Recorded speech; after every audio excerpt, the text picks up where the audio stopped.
Dans l'ancien Israël, à une époque où le peuple de Dieu souffrait sous la domination des Philistins, naquit un enfant promis pour apporter la libération. Cet enfant, nommé Samson, fut consacré à Dieu dès sa naissance, marqué comme un naziréen, symbole de sa mission divine. La mère de Samson avait reçu des instructions précises de l'ange de Dieu sur l'éducation à donner à cet enfant exceptionnel. Samson devait s'abstenir de vin et de tout produit fermenté, et ne jamais passer de rasoir sur sa tête, un signe extérieur de sa consécration. Dès l'adolescence, Samson montrait des signes de sa force extraordinaire. Dans les champs et les montagnes qui entouraient sa maison, il éprouvait sa puissance sur des rochers massifs et sur la faune locale, s'émerveillant de ce don divin.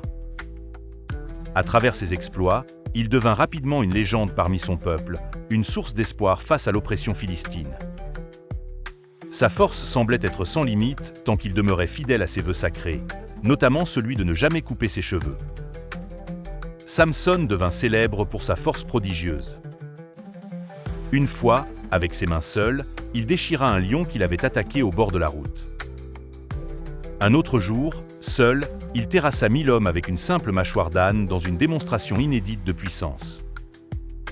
Pourtant, malgré sa force, Samson naviguait ses relations humaines avec moins de prudence. Son cœur était vulnérable à la tentation, et il tomba amoureux d'une Philistine du nom de Dalila, ignorant les avertissements et conseils de sa famille et des sages. Les Philistins, avides d'abattre Samson, complotèrent pour découvrir la source de sa force immortelle. Ils persuadèrent Dalila de découvrir le secret de sa force. Jour après jour, elle le pressa de questions, se servant de son indéfectible amour pour la manipuler.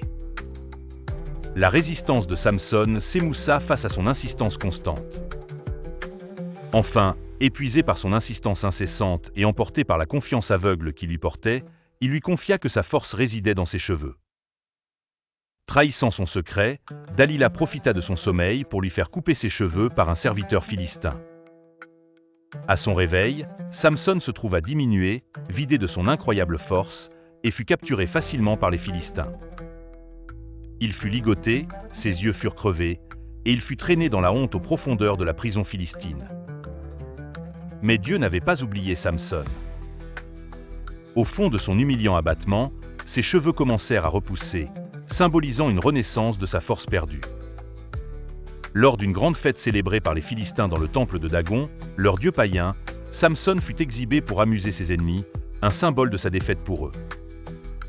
Cependant, il ne comprenait pas qu'en humiliant le serviteur de Dieu, il profanait également le nom du Seigneur.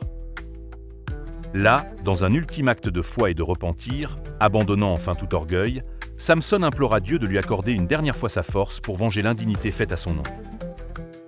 Dieu, dans sa miséricorde, l'entendit, et Samson, avec une force renouvelée, écarta les colonnes du temple, faisant s'écrouler l'édifice sur lui-même et ses ravisseurs, infligeant une défaite écrasante aux Philistins.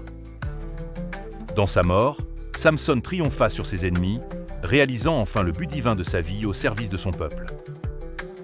La légende de Samson, pleine de contrastes et de paradoxes, nous enseigne que même les dons les plus grands peuvent être égarés par une faiblesse de caractère, mais elle nous rappelle aussi que le repentir et la foi peuvent restaurer et transcender nos erreurs passées. Chers spectateurs, que l'histoire de Samson vous inspire. Ne laissez pas les faiblesses surpasser vos talents et votre mission divine. Souvenez-vous que même lorsque nous tombons, Dieu est prêt à nous relever. Partagez cette histoire autour de vous, aimez cette vidéo, et abonnez-vous à notre chaîne Minute Chrétienne Inspirante pour plus de récits porteurs de foi et d'espoir.